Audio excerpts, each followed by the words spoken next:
Welcome to this episode of Personal Finance Podcast. In these podcast series, we always focus more on investor management rather than investment management.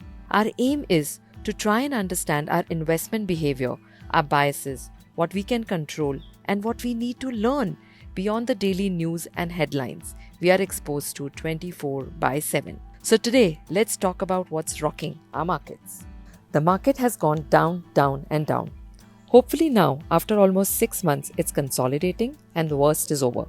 People are cautious, some are worried, and many are having coffee conversations predicting where the market is headed. Beyond all of this, let me ask you, do you know what the Sensex has delivered since inception?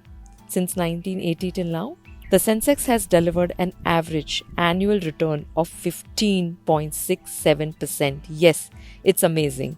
And you're going to hear this number throughout this podcast because this number looks great. But here's the problem. This is not how it actually played out.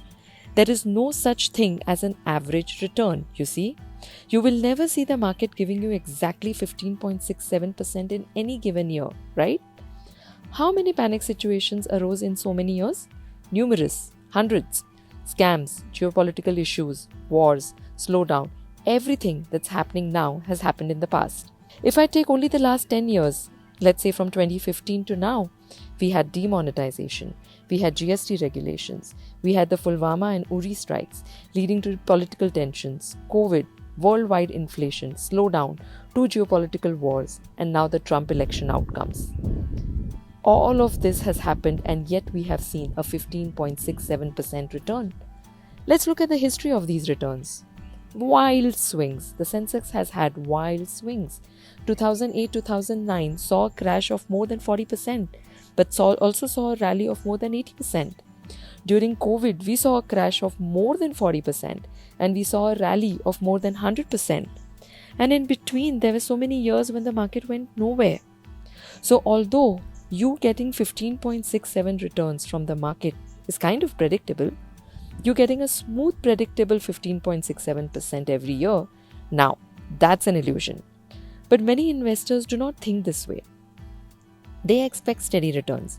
And when the market doesn't behave a particular way, they worry. They forget that the long-term average is made up of several short-term fluctuations. And this is why so many people make mistakes. They expect a smooth ride. But investing is anything but smooth. The only way one could have got the long-term return of 15.67% was to go through all the unpredictable ups and downs along the way. If you sell when the market falls, you destroy your ability to earn this return. If you wait for the perfect conditions, you miss the best days. If you try to time the market, you end up making more mistakes than good decisions. The reality of investing is simple. You will have great years, you will have bad years. But over time, if you stay invested, the long-term trend is only upwards. The market rewards patience. It rewards discipline.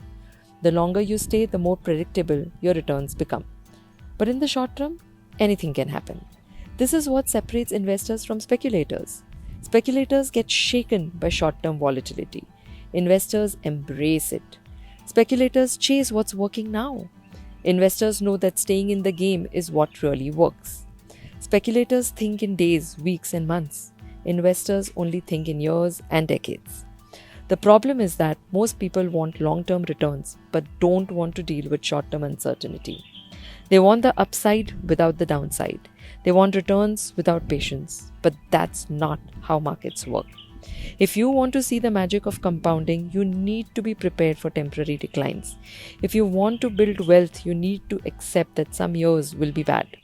Look at history. The market has always recovered. Not once has a downturn been permanent. Every panic has made people sell at the worst possible time, and every bull market has rewarded those who stayed. This is why long-term investors win. They don't fall for the myth of average returns. They know the journey is unpredictable, but they also know where the journey leads. The journey always leads to the destination, which is always higher up. So now it's for you to decide. What's your journey? And how do you want to make this journey? That's all for today. Thank you for listening in. God bless and take care.